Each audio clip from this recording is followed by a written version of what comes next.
दोस्तों, candid talk की एक खास सीरीज इंसाफ की जंजीर में आप सभी का स्वागत है। आज मेरे साथ मौजूद है senior journalist S A. Isaki sir.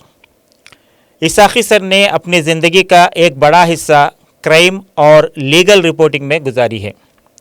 आज हम इंसाफ की जंजीर में दूसरी एपिसोड में बात करेंगे लोअर कोर्ट्स की। हम अक्सर सुनते हैं कि केस चल रहा है, लेकिन एक ट्रायल होता कैसे है।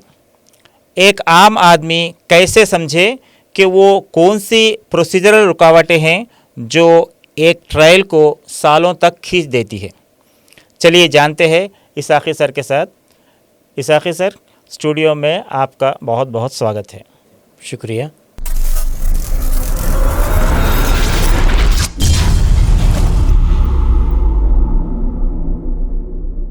सर, आम तौर पे लोग समझते हैं कि चार्जशीट फाइल हो गई तो ट्रायल शुरू हो गया, लेकिन आपने देखा होगा कि चार्जशीट के बाद भी महीनों तक कुछ नहीं होता।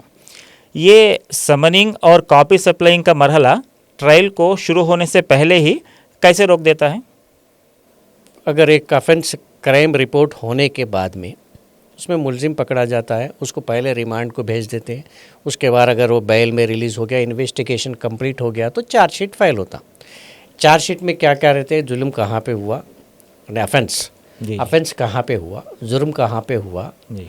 और उसमें अक्यूज्ड कौन है, कंप्लेनेंट कौन है और गवाह कौन है, और उसके साथ में क्या क्या एविडेंसेस हैं ये पूरे। तो जब चार्जशीट फाइल होता है तो उसमें चार्जशीट फाइल होने के बाद में जब ट्रायल होने के लिए क़ानूनी तौर पर मुलजिम के होना ज़रूरी है और उसके साथ साथ गवाह होना भी ज़रूरी है। तो पहले मुलजिम से शुरुआत करती है लोअर कोर्ट। तो क्या होता है कि पहले मुलजिम को चार्जशीट का कॉपी दिया जाता है, जी, विटनेसेस को भी दिया जाता है, मगर थोड़ा सा बाद में पहले मुलजिम को वो क़ानूनी उसका राइट है, मतलब राइट है उसका कि आप मांग सकते हैं कि भाई आपके ऊपर क्या चार्जशीट हुआ है, आपके ऊपर क्या चार्जेस फ्रेम करे गए हुए, चार्ज पुलिस वाले आपके ऊपर क्या क्या इल्ज़ाम लगाए।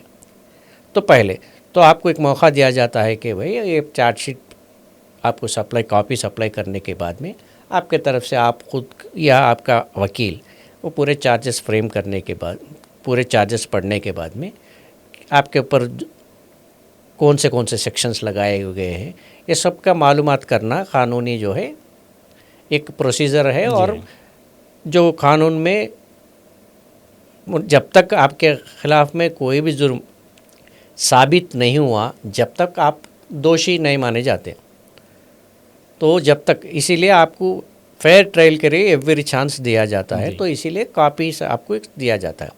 लेकिन पहले यहाँ चार्जशीट फाइल करे तक ही काफ़ी अक्सर देर हो जाता है। उसके बाद में ये अब आपको कॉपी सप्लाई किया गया, आपके एडवोकेट देखें, उसके बाद में उन्होंने जो है रिप्लाई देने के लिए कुछ टाइम मांगते, और उसके बाद आप कोर्ट फिर आपको एक चांस दिया जाता। उसके बाद चीफ एग्जामिनेशन, गवाहों का एग्जामिनेशन, ये पूरा प्रोसीजर एक बहुत लंबा प्रोसीजर है। और ये सब चार्जशीट फाइल होने के बाद में भी मुलजिम को और एक चांस है कि अक्यूज्ड को कि आप डिस्चार्ज पिटीशन भी डाल सकते हैं। अच्छा, जैसा है कि अब एक एग्जाम्पल लेंगे। अब आंध्र प्रदेश के साबिका चीफ मिनिस्टर जगन मोहन रेड्डी, उनके ख़िलाफ़ में कई इकोनॉमिक ऑफेंसेस के केसेस पूरा और एंटी करप्शन के केसेस फाइल किए गए हैं। तो वो अब उनका अभी तक उनके केस में चार्जशीट तो फाइल हो गई, लेकिन ट्रायल अभी तक शुरू नहीं हुआ। लोग ये समझेंगे कि भाई आज नहीं तो कल इमीडिएट सुनवाई हो जाती। ट्रायल का मतलब सुनवाई है। सुनवाई का मतलब है कि अक्यूज्ड का वर्शन भी सुनो और प्रोसिक्यूशन बोले तो आप के ऊपर जो चार्जेस लगाए हुए आपको ऊपर प्रोसिक्यूट कौन करेंगे? आपको स्टेट का मतलब गवर्नमेंट एक अक्यूज्ड को प्रोसिक्यूट करती है। वो प्रोसिक्यूशन स्टेट गवर्नमेंट बोले तो विक्टिम जो भी है, सपोज़ आप एक का कत्ल हो गया, कत्ल के ख़ानदान के तरफ से जो है स्टेट गवर्नमेंट फ़ाइट करती है, क्योंकि कातिल को सज़ा दिलाना है। तो कातिल अपना मौक़िफ़ पेश करने के लिए डिफेंस कहा जाता है कि वो अपने प्रोटेक्शन में, अपने डिफेंस में कौन सा आर्गूमेंट करे, उसके लिए लायर अपॉइंट कर लेते हैं। सब ये चीज़ें हैं जैसा कि चार्जशीट में। और इससे पहले सपोज़ थोड़े ऑफेंसेस में, मर्डर ऑफेंसेस में भी डिस्चार्ज पिटीशन का चांसेस रहते, तो डिस्चार्ज मतलब ये कत्ल ही नहीं करे हम, जी खाली गैर ज़रूरी फंसाया गया तो हमारे को इससे बरी कर दो बोल के डिस्चार्ज पिटिशन्स के भी चांसेस रहते। तो क़ानून में तो पहले कोई अच्छा सा वकील है तो चार्जशीट लेने के बाद में डायरेक्ट उन्होंने डिस्चार्ज पिटिशन फाइल कर देते।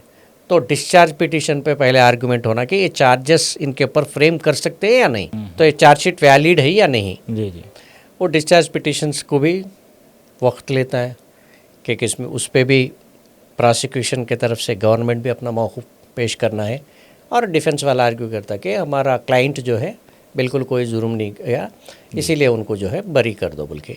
फिर उसके बाद कोर्ट अपना फ़ैसला सुनाने के बाद में जो है फिर ट्रायल सुनवाई फिर शुरू होती कि असल केस के ऊपर, क्योंकि कोर्ट जजमेंट दे दी कि भाई नहीं नो प्राइमा फेस एविडेंस पूरा दिख रहा है कि भाई इनके ऊपर इल्ज़ाम आयद किया जाता है और इनके ऊपर ट्रायल करना ज़रूरी है।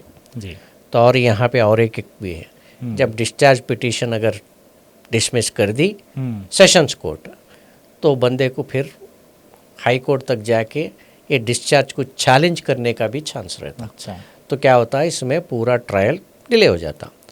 तो ये एक पॉइंट है। और उसको तकरीबन और उससे पहले अगर ट्रायल अगर शुरू करना है तो आप मैं जैसा बताया कि भाई कंप्लेनेंट भी होना, गवाह भी होना और अक्यूज्ड भी। तो अक्यूज्ड तो अगर रिमांड में है तो पुलिस वाले पेश करते हैं उनको, लेकिन तकरीबन अक्यूज्ड जो है एक सर्टेन पीरियड के बाद में बेल पे रिलीज़ हो जाते।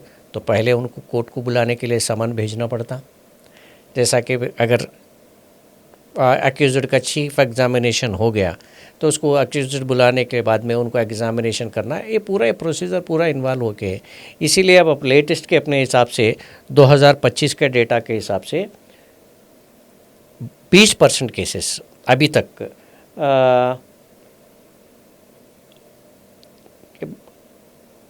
सिर्फ समन पहुंचाने की वजह से डिले हो रहे हैं। टोटल इंडिया में जितने भी केसेस लोअर कोर्ट में है उसमें 20% का ये डेटा क्यों बोले तो पन्ना अंदाज़ा, तो इसीलिए मैं देख के ही बोल रहा हूँ।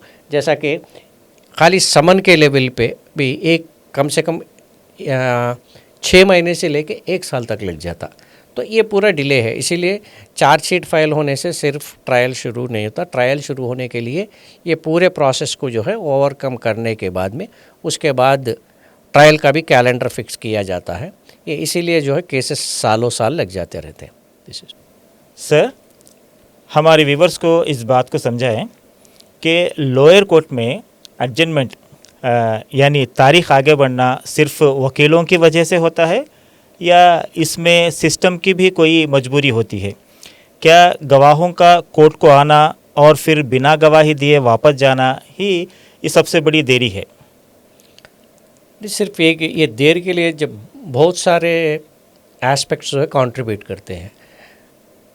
वकील कभी कभी कुछ क्या बोलते हैं हेल्थ ग्राउंड्स पे या कोई दूसरे केस में कोई इम्पॉर्टेंट केस में जाने की मजबूरी में कभी कभी क्या बोलते हैं एडजमेंट लेते रहते हैं, तारीख लेते रहते हैं। वो एक प्रोसीजर है, मतलब उनके शेड्यूल के हिसाब से या नहीं तो उनके हेल्थ एस्पेक्ट के हिसाब से वो थोड़ा सा वो भी one of the contributing point है। मगर पूरे वकीलों की वजह से तो देर नहीं होती, ये बता सकते हैं। और दूसरी चीज़ ट्रायल में गवाह सिर्फ कभी कभी मुलजिम भी अपस्कैंड हो जाता। एक अब जैसा कि बेल पे आ गए, 1-2 पेशियों को अटेंड हो गए, तीसरे पेशी से अगर अक्यूज्ड गायब हो गया तो अटेंड नहीं हो रहा, तो अक्यूज्ड के बगैर ट्रायल तो आगे नहीं बढ़ता। तो 1-2 चांसेस देने के बाद में जनरली कोर्ट का किससे सवाल करती कि उनके वकील साहब से पूछती कि भाई 3-4 पेशियों से आपका मुलजिम जो है अटेंड नहीं हो रहा, तो 1-2 चांसेस देने के बाद में तीसरी बार वारंट इश्यू करना और फिर वो वारंट को एग्जीक्यूट करना था। पुलिस वाले ढूंढने लगते उसको, वो मिलने में कभी 6 महीने लग जाए, 6 साल भी लग जाए, तो एक डिले है। तो सिर्फ डिले निकले। और प्रोसीजर लैप्स में बोले तो प्रोसीजर तो हम पहले सुन चुके हैं कि भाई समन्स इश्यू करना, उनको लाना है, चार्जशीट का कापी उनको देना है, फिर वो कापी सर्व करने के बाद में मैं जैसा बताया डिस्चार्ज भी, ये एक अलग है। और दूसरा ये तारीख पे तारीख जो फिल्मी डायलॉग है ना, तारीख पे तारीख जो है, ये पूरे एस्पेक्ट्स कंट्रीब्यूट। जब मुलजिम ही भाग गया तो सुनवाई नहीं होंगी। जी हाँ।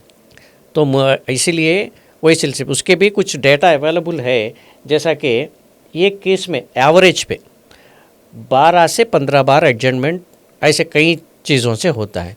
तो ये 12-15 बार के एडजमेंट में जैसा कि आप समझो कि 12-15 बार में कभी 4 हफ्ते के लिए हो गया, कभी 2 हफ्ते के लिए हो गया, कभी 1 हफ्ते के लिए हो गया, तो उसका टाइम अगर अपन गैप में तो वो साल निकल जाएगा, 1.5 साल निकल जाएगा। अगर मुलजिम बिल्कुल कहीं कंट्री छोड़ अगर पुलिस को आप कहीं छुप गया, आप पुलिस को ढूंढने में मजबूरी है और पुलिस का भी वो समन सर्व करने में देर हो गया, तो इसीलिए तो ये पूरे खाली सिर्फ वकीलों को और प्रोसीजर अपनी ये पूरे फैक्ट्स पूरे कंट्रीब्यूट करते हैं इसमें। ये सर, लोअर कोर्ट्स में एग्ज़ामिनेशन और क्रॉस एग्ज़ामिनेशन का जो तरीक़ा है, क्या वो आज के दौर में पुराना हो चुका है? एक गवाह से घंटों सवाल जवाब करना और उसे बार बार कोर्ट को बुलाना, क्या ये ट्रायल को लंबा करने की सोची समझी तरकीब हो सकती है? नहीं, बार बार क्वेश्चन करना, गवाह को बार बार बुलाना, ये इश्यू वो नहीं है। जैसा मैं बताया, चीफ एग्जामिनेशन पहले आपके ऊपर जो चार्जेस लगाए हुए हैं, पहले वो आपको चार्जशीट में पढ़ के सुनाया जाता है जी। उसके बाद वो चार्जशीट में बनाने के बाद में आपसे पूछा जाता है कि आप ये जुल्म करें, तो आप जनरली इनकार करते हैं। तो ये पूरा उसके बाद में जब आपको सवाल जवाब उस ऑफेंस के रिलेटेड जो सवाल जवाब होता, तो पहले आपको वो प्रोसिक्यूशन के तरफ से जो क्वेश्चन किया जाता है वो क्वेश्चन पूरा टाइप करते हैं पूरा खुले कोर्ट हॉल में। जैसा सीन फिल्मों में जो दिखाया जाता है वो सीन नहीं रहता रियल कोर्ट में। रियल कोर्ट का तरीका सीन पूरा अलग रहता है, वहाँ का पिक्चर पूरा अलग रहता है कि आपको बोन पे ठहराया जाता है। तो प्रोसिक्यूटर आपसे पूछते कि आप ये जुल्म करें, आप बोलते कि नहीं, तो आप फलाना वक्त ये पूरा आपको जैसा चार्जशीट में जैसा रहा तो वो हिसाब से उनको लीडिंग क्वेश्चंस करते हुए हर एक सवाल आपको पूछा जाता। तो वहाँ पे जो स्टेनो बैठे हुए रहते वो पूरे मैजिस्ट्रेट पूरा सुनते रहते, तो ये टाइप होते रहता। ये पूरे जितने सवाल किए गए हैं वो सवाल होने के बाद पूरा टाइप होने के बाद में फिर भी आपको पढ़ के सुनाया जाता है। तो मैजिस्ट्रेट साहब पूछते हैं आपके कि भाई ये पूरा समझ लिए, आपको समझ में आया, तो आप उसके ऊपर साइन करना है। और साइन करने के बाद में क्या होता है, वो कॉपीज फिर डिफेंस वालों को देते। तो डिफेंस के लायर वो पढ़ने के बाद में फिर उसको क्रॉस एग्जामिनेशन करने का। इसी तरह से गवाहों का भी बयान जो दिया जाता है उस पर रिकॉर्ड किया जाता है और उनको कॉपी सर्व करते हैं, और डिफेंस जो पूछा हुआ है उनको भी जो है रिकॉर्ड किया जाता है। अब रिसेंट टाइम्स में क्या हुआ, डिजिटल रिकॉर्डिंग आया, मगर डिजिटल रिकॉर्डिंग में भी जो रिकॉर्डिंग हो रहा, मगर आपको पूरा वीडियो रिकॉर्ड डिजिटल रिकॉर्डिंग करके सब कर रहे, लेकिन उसके बाद भी आपकी साइन की ज़रूरत रहती ना। तो इसी सिलसिले में क्या है, तो पुरानी तरीके से अभी भी वो टाइपिंग वगैरह भी चलते रहता, डिजिटल रिकॉर्डिंग भी होते रहता, दो भी कॉपीज़ होने की ज़रूरत है।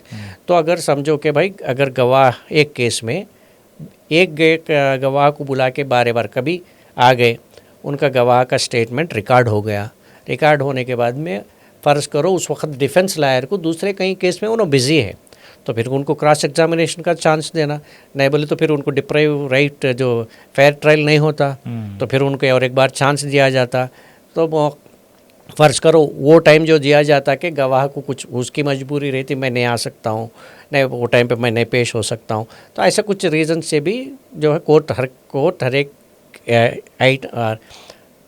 हर एक सबमिशन को भी उतना ही सीरियस लेती कि भाई कोई अंधाधुन नहीं तुम आना ही, ऐसा कोई कमांड नहीं रहता कि भाई उसकी भी कोई मजबूरी रहे तो एक दो बार, मगर और कोर्ट भी नोटिस करती कि मैजिस्ट्रेट जो बैठे हुए हैं ऊपर जज साहब नोटिस करते कि भाई इन हैबिचुअल है, खाली होना बोल के मतलब आमदन उसको कुछ घुमा फिराने की कोशिश कर रहा है, या पूरे जेन्यून रीजंस है, जेन्यून रीजंस हेल्थ रीजंस पे गवाह को भी चांस दिया जाता है। तो इसे तो सपोज वो भी है, अगर एक केस ले लेंगे कि उसमें अगर 20 गवाह है समझो, तो 20 गवाह को भी अगर एक एक गवाह को कुछ टाइम दिया गया, एक दिन का 2 दिन का पूरा मतलब एग्जामिनेशन गवाह को एग्जामिन करना और फिर क्रॉस एग्जामिन करना, इसके लिए 2-3 पेशियों का भी अगर टाइम लग गया तो कितना टाइम लग जाता। तो ये पूरा प्रोसीजर है, और ये प्रोसीजर को हटके आप करें तो जो है फेयर ट्रायल नहीं होता। तो फेयर ट्रायल का मतलब क्या है, अगर जितना हो सके उतना मौका दे के भाई मुलजिम को अगर इनोसेंट है तो अपना इनोसेंस प्रूव कर लेने के से हर तरीके का मौका, हर चांस जो कानून में जितने भी है वो पूरा मौका दिया जाता है। तो हरी भरी में ट्रायल लेके जाके फिक्स कर दे के तुम जुर्म कर दिए, ये एविडेंस है बोल के नहीं। तो एविडेंस में भी अगर जो फॉरेंसिक डिपार्टमेंट वाले आके एविडेंस करते वो भी गवाह होता उसमें। जी हाँ। जो विटनेसेस जहाँ पे विटनेसेस लिया, पंच विटनेसेस बोलते वो लोगों को, पंच विटनेसेस का भी पूछताछ होती कोर्ट में, उनका भी बयान रिकॉर्ड किया जाता कि अगर पेश फ़र्ज़ करो कि सामने वाले के ऊपर इल्ज़ाम लगा दिए, विटनेस कौन बताया गया, अगर विटनेस आ गया कि भाई नहीं मैं इनको देखा ही नहीं, जी, तो फिर वहाँ पे कोई नादान बंदा इनोसेंट जो फंस जाए, को फंसाने की कोई कोशिश हो रही जी, तो ज़बरन अगर वहाँ पे विटनेस भी मैजिस्ट्रेट के सामने बोला कि भाई पुलिस मेरे से ज़बरदस्ती ये बयान रिकॉर्ड किया और आइडेंटिफिकेशन पीरियड में बताया गया है कि भाई इनको आइडेंटिफाई करो, जबकि मैं ये सूरत कभी भी नहीं देखा, जब पुलिस वाले मेरे सामने पेश करे थे जब भी मैं पहली मरतबा ज़िंदगी में देखा, बोल के अगर ये दिया तो फिर आपके ऊपर बेनिफिट ऑफ डाउट आ गया, तो आप कुछ आपका इनोसेंट प्रूव होने के चांसेस और बढ़ गए। सही आप कुछ क्या बोलते हैं ऑफेंस कुछ नहीं करे, आपके ऊपर गैर ज़रूरी इल्ज़ाम आयद किए गए तो आपको बचने के चांसेस बढ़ गए वहाँ पे। तो इसीलिए जो है ये ट्रायल, और ये ट्रायल में डेरी और इसको स्पीड अप करने के क्या क्या तरीके अपनाना है। अब नए नए मॉडर्न टेक्नोलॉजी आई तो उसके ऊपर भी जो है रिसर्चेस वगैरह हो रहे, और ये क्या बोलते हैं डिस्कशंस होते, एडवोकेट्स वगैरह वकील बैठते, जजेस बैठते, प्रोसिक्यूटर्स बैठते, इनके पास मेरा डिफरेंट अब लॉ कमीशन है, उसमें कौन से चेंजेस लेके आना है, हाउ टू रिफॉर्म लॉस, वो चल रहा है। लेकिन प्रोसीजर जो है कम्बरसम प्रोसीजर बोलते हैं ना, बहुत उसको क्या कम्बरसम प्रोसीजर है, बहुत मुश्किल तरीके का जो पहले से आ रहा है वो है, वो पूरा इसमें कई चीज़ें से इन्वॉल्व होके है।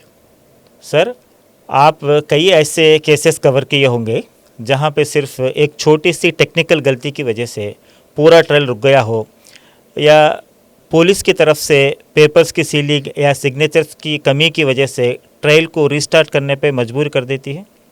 हाँ, तो एक्चुअली वो मैनुअल में आपको जैसा कि एविडेंस हथियार आप बरामद करे के मौका वारदात से वहाँ पे अगर, तो उसको सील करने का तरीका और उसको विटनेस कौन कौन वहाँ पे रहना, किस किस के साइन रहना और सील कैसा करना उसको, और कोर्ट में पेश करते वक्त सपोज पुलिस स्टेशन में सीज करे पंच विटनेसेस कि ये हथियार जो है फ़लाने जगह बरामद हुआ था, वहाँ से जो है ये लोग देखे रहे, इनके मौजूदगी में इसको हम रिकवर करे थे और साथ में एक्यूज्ड भी था, ये फ़लाने जगह छुपाया था, वहाँ से हम इसको रिकवर करे थे बोल के। तो ये प्रोसीजर फर्स्ट स्टार्ट वहाँ से, उसके बाद स्टेशन को लाया गया, स्टेशन में लाने के बाद में फिर उसको वही पंच विटनेसेस के साथ में उसको सील करके फोरेंसिक एग्जामिनेशन को भेजना है। जब फोरेंसिक एग्जामिनेशन से उसी तरीके से सील होके रिपोर्ट के साथ वापस आने के बाद में कोर्ट में फिर लेके जाके सबमिट किया जाता है। या नहीं तो दो तरीके हैं, मतलब subject to the correction, police station में सबमिट करने के बाद में कोर्ट को सबमिट करके कोर्ट के ज़रिए कभी कभी कोई चीज़ें फोरेंसिक एग्जामिनेशन को जाते, कई चीज़ें डायरेक्ट फोरेंसिक एग्जामिनेशन से कोर्ट में सबमिट होते जी। जब सपोज समझो ये हथियार जो है जब एग्जामिनेशन के दौरान मैजिस्ट्रेट के जज के एग्जामिनेशन के दौरान खोला गया कि उसमें सील लेफ्ट रहने के बजाय राइट में है, तो डिफेंस लॉयर ऑब्जेक्शन राइज कर देता। ओके, राइज करते ही मैजिस्ट्रेट क्वेश्चन करते कि क्यों इधर रहने का सील बोले तो मालूम है ना वो, तो उसको लॉक करके सब उसके ऊपर साइन वगैरह करके रखता, तो इधर रहने का सील इधर किधर हो गया, मतलब कुछ टैम्पर हो गया एविडेंस को। इसका मतलब है इसका प्रोसीजर को क्यों इस वास्ते रखे कि अगर कोई जल्दीबाजी में एविडेंस को टैम्पर कर दिया, मतलब कोई असली हथियार हटा दे के कोई दूसरा बगैर फिंगरप्रिंट का हथियार अगर वो बॉक्स में लगा दिया, जनरली हथियार को बॉक्स में सील किया जाता है कार्डबोर्ड का वगैरह, तो उसमें से निकाल दिए, दूसरा उसको इंसर्ट कर दिए, उसके अंदर रख दिए, तो अब सील डालने में इधर उधर गलती हो जाती, तो यहाँ पे नहीं मेरे मुलजिम को आप फंसाने के वास्ते दूसरा वेपन लेके आए, तो वहाँ पे फिर जज को डिसीजन लेना पड़ेगा। उसी तरह एक एग्जामिनेशन कोई भी डॉक्यूमेंट अगर सीज करे आप, उसमें भी ऐसा ही सिग्नेचर जो है एग्जैक्ट प्लेस पे जहाँ पे दिखाया गया वहाँ पे रहना, उसके थोड़ा नीचे या थोड़ा ऊपर कुछ कर दिया तो ये भी हर्री बुरी में कुछ करके जल्दीबाजी में कुछ कर दे के आप किसी को फंसाने की कोशिश कर रहे। तो कभी कभी पुलिस वालों को कुछ मेमो देना, नोटिस देना, ऐसा दे के जो है क्या है वजह है तलब करते शोकाज नोटिस दे के, अगर उन्होंने जेन्यून बता दिए कि भाई नहीं वही वेपन है या कहीं टैम्पर नहीं हुआ, उसके साथ में एविडेंस वगैरह कुछ प्रूव करके ये करे तो उसको कभी कभी मैजिस्ट्रेट एक्सेप्ट कर लेते, नहीं बोले तो कभी कभी डिस्कार्ड हो गया तो मुलजिम को जो है बहुत बड़ी राहत मिल जाती। अगर सही में अगर कुछ हुआ तो राहत मिलेगी। तो इसीलिए जो है प्रोसीजर में भी बहुत सेफ गार्ड्स लिए गए कि भाई ये सिस्टम ऐसा ही रिकॉर्ड होना है, ये ऐसा ही सील करना है, साइन यहीं पे होना है। अगर आप 164 से अब से वो BNSS में वो भारतीय नागरिक सुरक्षा संहिता में कुछ चेंजेस हो गए तो 164 स्टेटमेंट आप कभी कभी सुने होंगे जो रिकॉर्ड करे लेके जाके तो मैजिस्ट्रेट के प्रेजेंस में ही रिकॉर्ड करना, ऐसा कोई बहुत सारे प्रोसीजर्स है। तो समन अगर इश्यू करे तो कौन से टाइम पे समन इश्यू करना है, कैसे हालात में जो है किसी को कभी नॉन बेलेबल वारंट कभी इशू करना है, खाली बेलेबल वारंट कभी इशू करना है। कोई अगर गवाह है कभी नहीं आया तो उसको पहले बेलेबल और वारंट इशू होता, उसके बाद नॉन बेल वारंट इशू होता, मगर वो उसकी गवाही की इम्पॉर्टेंस के हिसाब से कोई आयरा गरा है कुछ है उसको नहीं, वो गवाह ज़रूरत ही नहीं है वो केस अगर प्रूव करने के लिए बोले तो कोर्ट लीनियंट व्यू लेती, लेकिन उसकी गवाह पे भी पूरा केस का दारोमदार ठहरा हुआ बोले तो 100% समन करती, होना बोले तो अरेस्ट करके लेके आके उनसे गवाह लेती, ये पूरा प्रोसीजर में इन्वॉल्व होके है। तो इसीलिए ये किसमें भी जो है ये छोटे छोटे गलतियों में मैं जैसा बताया कि दोबारा ट्रायल शुरू होने की चांसेस है, मतलब फिर शुरुआत से, या नहीं तो डिस्कार्ड हो जाता। डिस्कार्ड हो गया तो जैसा मैं था मुलजिम को जो है बहुत कुछ, अगर इनोसेंट है तो उसको बहुत फ़ायदेमंद है, अगर इनोसेंट नहीं है तो एक मुलजिम भी जो है छूटने के चांसेस मिलते हैं। दिस इज़ एक्चुअली ये प्रोसीजर है ये। सर, हम हमेशा सिस्टम को कोसते रहते हैं लेकिन जज की मजबूरी कोई नहीं देखते। जी हाँ सर, आपने देखा है कि एक लोअर कोर्ट के जज के पास एक दिन में कितने फाइल्स आती है, क्या इतने बोझ में इंसाफ की रफ्तार मेंटेन करना मुमकिन है? नहीं, अब उतना वर्कलोड के बावजूद भी तो इंडियन जुडिशियल ऑफिसर्स जो है कभी भी, मतलब एक दो होंगे ब्लैक शिप्स अलग बात है, मगर पूरे लोग जो है जितना हो सके उतना है पूरा केस मतलब सब्र से सुन के पास करने के। असल पहले लोअर कोर्ट का तौर तरीके के बारे में भी लोगों को पता रहना ना कि अब एक जज के पास तकरीबन एक दिन में 80 से 100 केसेस डील करना पड़ता। तो कैसा रहता, आप देखे होंगे कभी कॉज लिस्ट बोल के एक प्रिंट होता, मतलब सुबह में जज साहब अपने एक मैजिस्ट्रेट जज जो भी है तो उनके और ज्यूरिसडिक्शनल पूरे वो केसेस उनके पास रजिस्टर होते हैं। सपोज पुलिस स्टेशन वाइज का ज्यूरिसडिक्शन रहता उनको, सपोज एक सेशन कोर्ट है, सेशन कोर्ट को एक ज्यूरिसडिक्शन रहता, वो सेशन कोर्ट मतलब उसको आपको मैजिस्ट्रेट कोर्ट में सेशन कोर्ट क्या है उसके बारे में वो एक बहुत बड़ा सब्जेक्ट है। सिर्फ ये खासकर संगीन जुल्म जैसा कि एक murder cases, attempt to murder cases, ये पूरा सेशन कोर्ट डील करती। तो सेशन कोर्ट में अगर डील करने के वास्ते सपोज एक मर्डर केस है, अपन मर्डर केस की ज़्यादा बात करें, मर्डर केस में तो मर्डर केस में पहले क्या हुआ, अरेस्ट करके अक्यूज्ड को लेके आए, अब उनका खाली पेशी चल रहा, पेशी का मतलब है रिमांड में उन्होंने आ रहे और अभी चार्जशीट फाइल नहीं हुआ।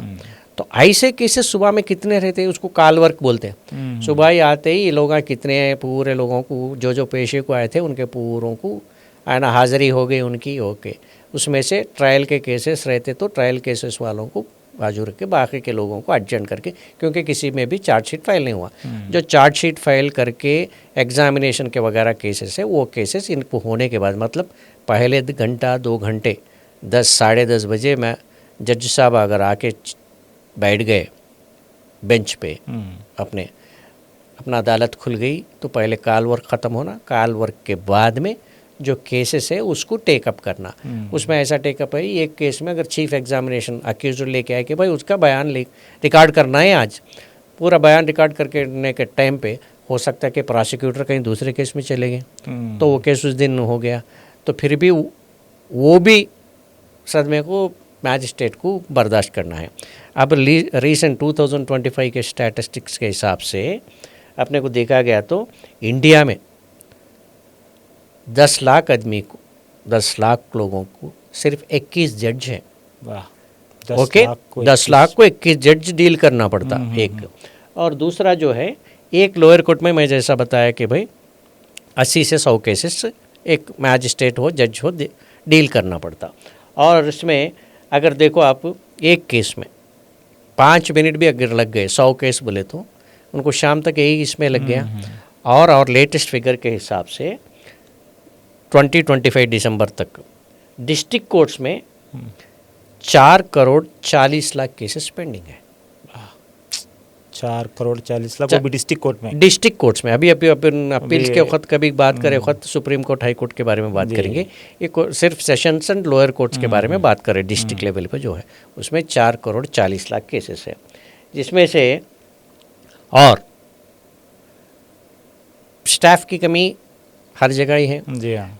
इंडिया में आज 5000 डिस्ट्रिक्ट लेवल के बोले तो सेशन जज के, और उनसे ज़्यादा, उनसे ऊपर, उनसे नीचे डिस्ट्रिक्ट लेवल में जितने भी जुडिशियल ऑफिसर्स ज़रूरी है, वैसे 5000 पोस्टें अभी वेकेंट हैं।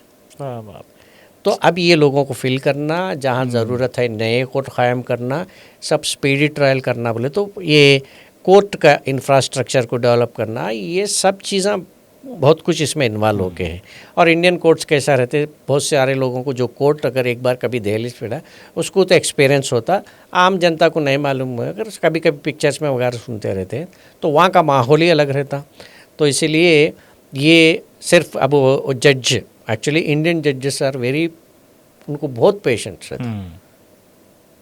अगर पेशेंट एक बार हट गया तो ज़रा बड़ी इंडियन क्या बोलते हैं, जुडिशियल सिस्टम में बहुत बड़ा हंगामा देख सकते हैं आप। लेकिन हर जज भी अब मजबूरी है, उनका भी मजबूरी है, मतलब क्या पे इंफ्रास्ट्रक्चर नहीं है, लोग आते रहते। आप देखे होंगे 1-2 पिक्चर जाली LLB वगैरह वगैरह पिक्चर में जुडिशियल ऑफिसर का जो रोल जैसा रहता तो अलग करेगा, वो तो पिक्चर में वो आर्गूमेंट वगैरह रहता, मगर जो बेसिकली इंफ्रास्ट्रक्चर नहीं है, वो फ़ैन उन फिर आते रहता, ऑन नहीं होता जो है ना, तो इसमें जो हालत रहता थोड़ी जगह, इट्स नॉट वो बिल्कुल उसमें जैसा पिक्चरेशन में थोड़े थोड़े सच्चाई भी है उसमें। सर, आखिर में ये बताएं कि ट्रायल कोर्ट का ये पूरा मामला लोगों की भरमार, परेशानी और लंबी तारीखें एक आम आदमी को इतना मायूस क्यों कर देता है कि वो फैसला आने से पहले ही हार मान लेता है? हार मानने की बात नहीं है यहाँ पे, पहले से तो जो है ये जो कम्बरसम, मतलब इतना लंबा प्रोसीजर है, ये प्रोसीजर पूरा ये हो के इसमें आप सिस्टम में ही ऐसा इन्वॉल्व हो के कि भाई ये फलाने एक की वजह से तो देरी नहीं हो रही। जी। इसमें पूरे इश्यूज जो आज पूरा जो इन्वॉल्व हो के है, तो राइट फ्रॉम ट्रायल्स, मतलब केस इन्वेस्टिगेशन से लेके ट्रायल तक पहुँचे तक इतना है। और जब ट्रायल कंप्लीट होने के लिए भी इतने हर्डल्स पूरे क्रॉस करके, क्योंकि ये जो सिस्टम बनाया गया है इसमें जो है इनोसेंट को सज़ा नहीं होना और मुलजिम को जो है सख्त से सख्त सज़ा मिलना बोल के ही कानून बनाया गया है ना, तो प्रोसीजर भी उसमें है। और उसमें और एक तो कि इंडिया की आबादी इतना है, अपना कंट्री तो 140 करोड़ से वर्ल्ड में हाईएस्ट पॉपुलेटेड कंट्री हो गया अपना। और उसी के साथ में जैसा जैसा भीड़ बढ़ती गई, और आप लोअर कोर्ट में कभी देखे होंगे कि भाई कभी कोई कोर्ट में कम से कम आप कदम डालने के लिए भी, पैर डालने के लिए भी आपको जो है जगह नहीं मिलती, तो उतना सा भीड़ रहता कोर्ट में। और उसमें पसीना, गर्मी, ऐसे हालत में जो है मुलजिम भी ठहरा हुआ रहता, मुलजिम को के रिश्तेदार ठहरे हुए रहते, गवाह रहता, गवाह का दोस्त रहता, और विक्टिम्स रहते, विक्टिम्स के फैमिलीज रहते, पूरे रहता। तो अब उसके लिए भी उसके बाद में प्रोसीजर कई वजह से जो है वो केस अर्जेंट हो गया और जो है जजमेंट में डिले हो जा रही। ये सब चीज़ों में क्या है, जाते जाते पेशी को आने क्या है, लोगों का पेशेंस ख़त्म हो जाता है। तो हार मानने की नई बात, कहीं ना कहीं कॉम्प्रोमाइज़ हो जाता है। कॉम्प्रोमाइज़ का मतलब है कि भाई अब छोड़ ही देंगे भाई, या नहीं तो हार मान लेने का मतलब है कि भाई उनके साथ में जाके कुछ सेटलमेंट कर लेंगे, या नहीं तो अब उसको परस्यू नहीं करेंगे, आगे बढ़ने नहीं देंगे। इसमें जो है इसमें और बहुत सारी चीज़ें, प्ली बार्गेनिंग है, वो कभी और एक बार डिस्कस करेंगे। तो सिस्टम में, लेकिन इसको स्पीडी ट्रायल करने के लिए और इसके बारे में जो है हुकूमत गौर करना है। तो एंड रिज़ल्ट क्या रहता बोले तो सिस्टम में जो खामियां हैं, सिस्टम में ऐसा बोले तो सिस्टम में अच्छे भी चीज़ें हैं, क्योंकि जी हाँ, विक्टिम को प्रोटेक्ट करने के लिए, सेम टाइम इनोसेंट को प्रोटेक्ट करने के लिए और मुलजिम को सज़ा देने के लिए सिस्टम में बेहतरीन से बेहतरीन इंतज़ामात है, मगर उसको जो है चलाने के निज़ाम में खामियां हैं, उसको पूरी करना है। देखेंगे आइंदा चल के, अभी नया अभी मॉडर्नाइजेशन हो रहा, टेक्नोलॉजी आ रही, उसके बाद में अभी पहले कभी ज़माने में नहीं था, अब वीडियो के ज़रिए जो है हाज़िरी हो रही, वीडियो कॉन्फ्रेंसिंग के ज़रिए मुलजिम को लाने के बजाय पहले मुलजिम को कोर्ट से रिमांड से यहाँ पे ला के पेश करने के लिए ही 4 पुलिस वाले होना, एक व्हीकल होना, एस्कॉर्ट लगा के लाना, ये पूरा चलता था। अब तो वीडियो कॉन्फ्रेंसिंग के ज़रिए जज साहब कोर्ट में बैठ के उनसे है क्या बोल के उनकी हाज़िरी लेके वहीं एडजन कर रहे, तो उससे जो है थोड़ा मुलजिम को लाने जाने का, उनके साथ 40 पुलिस वाले आने का, वो थोड़ा भीड़ कम हो रहा। वीडियो कॉन्फ्रेंसिंग का कई चीज़ों पे जो है वीडियो कॉन्फ्रेंसिंग के ज़रिए सुप्रीम कोर्ट भी अब बड़े लॉयर्स कोई नहीं आ सक रहे, तो उनको वीडियो कॉन्फ्रेंसिंग के ज़रिए उनका पूरा वकालत पेश हो रहा। हो सकता है कि चंद दिनों के बाद में जो है एक केस में अभी ज़रूरत नहीं है, अब गवाह आने की ज़रूरत नहीं है, लास्ट टाइम हम कभी बुलाते हैं जब तक इनको पेपर से सबमिट करो, ऐसा कोई सिस्टम आएगा शायद, देखेंगे जहाँ पे वेस्टर्न कंट्रीज़ में, डेवलप्ड कंट्रीज़ में जो सिस्टम हो रहा है उसमें से अप्रोच। पहले तो जो है ये जो वीडियो रिकॉर्डिंग वगैरह कोई एडमिसिबल एविडेंस नहीं रहता था, अब आपको फोरेंसिक टेस्ट होने के बाद में कई चीज़ें, अब सीसी कैमरा का फुटेज अब सबसे बड़ा एविडेंस हो गया। एक ज़माने में कोई पिक्चर लेके आए तो भी वीडियो का मतलब विजुअल एविडेंस का भी उसको काग्निजेंस में नहीं लेते थे कोर्ट, बोलते का कुछ बना दिए गए होंगे मार्फिंग, लेकिन अब सीसी फुटेज एक बड़ा अहम चीज़ हो गया। तो ये सब अभी चेंजेस आते हैं, लेकिन अभी भी सिस्टम, लेकिन थोड़ा इस पर स्पीड अप हो गया तो माहौल चेंज होने के लिए टाइम ज़्यादा नहीं लगता। तो दोस्तों आज इसाकी सर ने हमें लोअर कोर्ट की उन गलियों की सैर करवाई जहां पहले तो भर्ती है लेकिन इंसाफ रुक जाता है। हमने समझा कि कैसे छोटी छोटी प्रोसीजरल गलतियां और तारीख़ पे तारीख़ का सिलसिला एक आम आदमी की हिम्मत तोड़ देता है। इसाकी सर, आपने वाक़ई आज ट्रायल कोर्ट का वो चेहरा दिखाया जो हेडलाइंस में नज़र नहीं आता। आपका बहुत बहुत शुक्रिया। थैंक यू दोस्तों, लेकिन कहानी यहाँ ख़त्म नहीं होती। अगर कोई ट्रायल कोर्ट की मुश्किलों से निकलकर फ़ैसला पाले भी तो आगे हाई कोर्ट और सुप्रीम कोर्ट की ऊंची दहलीजें उनका इंतज़ार करती है। तो दोस्तों, अगली बार हम उस दर्द की बात करेंगे जो सलाखों के पीछे से आता है। बात होगी उन बेगुनाहों की जो बिना जुर्म साबित किए हुए जेल में बंद है, यानी अंडर ट्रायल्स। दोस्तों, वीडियो पसंद आए तो लाइक कीजिए, अपने दोस्तों में शेयर कीजिए, चैनल को सब्सक्राइब करना मत भूलिए।